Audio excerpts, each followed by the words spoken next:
इस वीडियो के थ्रू हम अल्फ़ाबेट पोजीशन को बहुत ही अच्छे और सिंपल वे में समझेंगे। ये बहुत ही ईजी है, लेकिन इसको सिंपली वे को ही नहीं समझने से हमारे क्वेश्चन चले जाते हैं। तो अल्फ़ाबेट पोजीशन समझते हैं। अल्फ़ाबेट पोजीशन का मतलब क्या है? अल्फ़ाबेट का मतलब होता है ए से जेड तक जो हमारी होते हैं वर्ड्स, उनको देखा जाता है कि ये 26 वर्ड हैं। वो हैं ही 26 वर्ड अल्फ़ाबेट पोजीशन। हमें इनकी पोजीशन का मतलब है इन 26 वर्ड को इनको इनकी पोजीशन के अकॉर्डिंग रखना है। जैसे कि ए से जेड तक ये जो लिखे हुए हैं, इनकी पोजीशन के अकॉर्डिंग मैंने लिख दिया है। जैसे समझने की कोशिश करते हैं, ए का जो पोजीशन है, अगर कोडिंग डिकोडिंग या किसी भी क्वेश्चंस में आता है तो ए का पोजीशन 1 है, बी का 2 है, सी का 3 4, और हमें इस तरीके से बता दिया जाता है कि सी का अगर 4 है और डी का अगर 5 है, ऐसा है।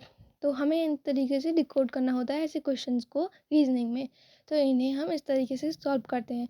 अब एक और क्वेश्चन आ रहा होगा कि एम जो है इधर से है, तो मैंने एन इधर से स्टार्ट क्यों नहीं किया, इधर से क्यों? ऐसा और भी जगह देखा होगा आपने, ऐसा लिखा क्यों रहता है? तो बेसिकली हमारे जो रीजनिंग के क्वेश्चंस होते हैं उनमें रिवर्स करके भी पूछा जाता है।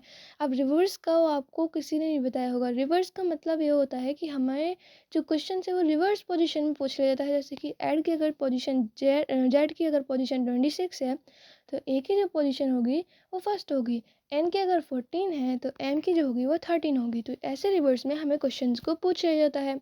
और और भी पूछते हैं, जैसे कि 2 वर्ड्स छोड़ के फिर क्यू का पूछ लिया, फिर क्यू का पूछा तो फिर 2 बार छोड़ के फिर टी का पूछ लिया, फिर 2 बार छोड़ के फिर डब्ल्यू का, 2 बार छोड़ के फिर जेड का।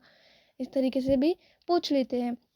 तो इसके लिए मैं इसे, जो मैंने ये बना दिया है पूरे में, इसे इरेज कर देती हूँ। आप इसे नोट डाउन कर लो, जिससे कोडिंग डिकोडिंग से रिलेटेड कोई भी क्वेश्चन आए तो आप उन्हें ईजिली से सॉल्व कर सको।